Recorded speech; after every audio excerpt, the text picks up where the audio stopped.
تحریر تو پتہ نہیں کس کی ہے، لیکن سیدھی دل پہ لگی۔ جب ابا کی تنخواہ کے 350 روپے پورے خرچ ہو جاتے، تب اماں ہمارا پسندیدہ پکوان تیار کرتی۔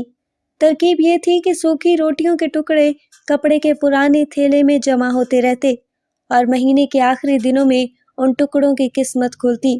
پانی میں بھگو کر نرم کر کے ان کے ساتھ 1-2 مٹھی بچی ہوئی دالیں سل بٹے پر پسے مسالے کے ساتھ دیگچی میں ڈال کر پکنے چھوڑ دیا جاتا، حتیٰ کہ مزیدار حلیم سا بن جاتا اور ہم سب بچے وہ حلیم انگلیاں چاٹ چاٹ کر ختم کر جاتے۔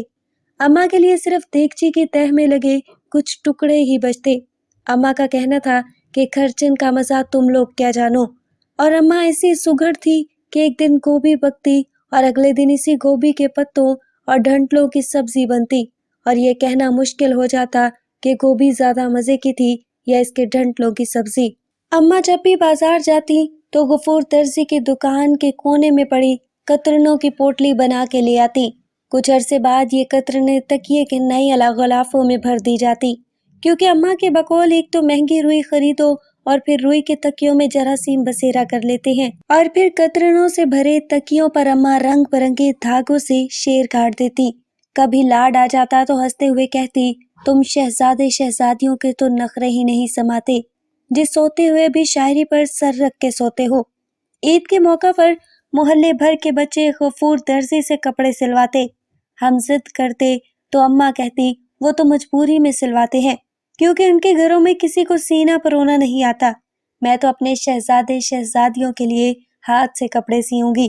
جمعۃ الوداع کے مبارک دن ابا لٹھے اور پھولدار چھینٹ کے 2 آدھے آدھے تھان جانے کہاں سے خرید کر گھر لاتے۔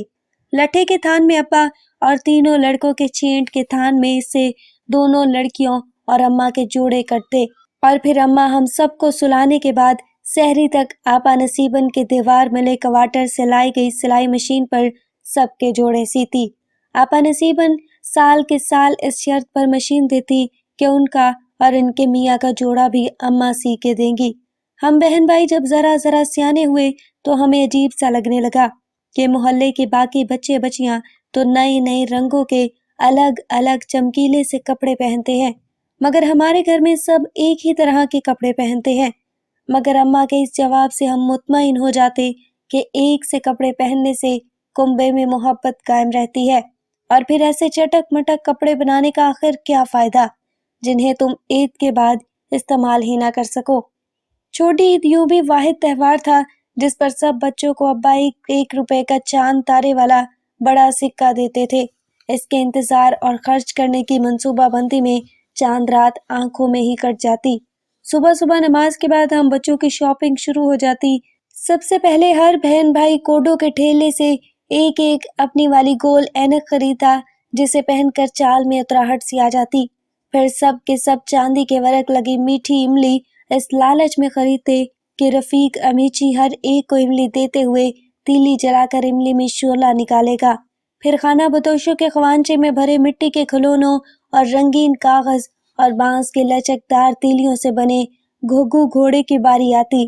آخر میں بس اتنے پیسے بچتے کہ سوڈے کی بوتل آ سکے، چنانچہ ایک بوتل خرید کر ہم 5 بہن بھائی اس میں سے باری باری ایک گھونٹ پی لیتے اور نظریں گاڑے رہتے کہ کہیں کوئی بڑا گھونٹ نہ بھر جائے۔ پیسے ختم ہونے کے بعد ہم دوسرے بچوں کے پٹھان کی چھرے والی بندوق سے رنگین اور مہین کاغذ سے منڈے چوبی کھانچے پر لگے غبارے پھوڑتے، بڑی حسرت سے دیکھتے رہتے۔ بندریا ریچھ کا تماشا بھی اکثر مفت ہاتھ آ جاتا، اور اوپر نیچے جانے والے گول جو بھی جھولے میں بیٹھنے سے تو ہم سب بہن بھائی ڈرتے تھے، اور اس کا ٹکٹ بھی مہنگا تھا۔